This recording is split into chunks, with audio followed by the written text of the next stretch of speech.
La pertinence des soins, pour les professionnels de santé, le fait de donner aux patients le juste soin. Et dans le juste soin, en fait, il y a trois problématiques extrêmement importantes.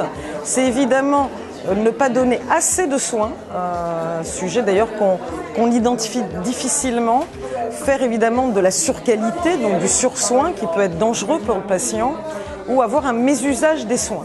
Et donc c'est travailler pour un professionnel concrètement sur donner le bon soin, ni trop peu, et puis bien sûr maîtriser l'acte et la qualité de son acte. Mais ce que j'ai entendu ce matin montre que les acteurs régionaux se sont emparés de la question. Je crois vraiment que ce qui est important, c'est presque la question que vous posez, c'est-à-dire avoir une stratégie régionale, et plutôt que d'avoir une stratégie descendante nationale où on impose aux professionnels des cadres et des travaux, il faut que régionalement s'appuyer sur les travaux des équipes et les problématiques des équipes.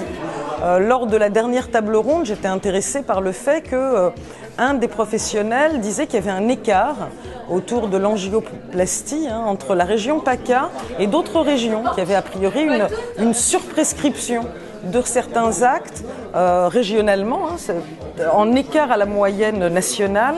Et justement, travailler avec les acteurs régionaux sur les spécificités de leur prise en charge, les écarts, c'est vraiment la stratégie qui me paraît être la plus adaptée si on veut réussir l'appropriation locale de la pertinence des soins.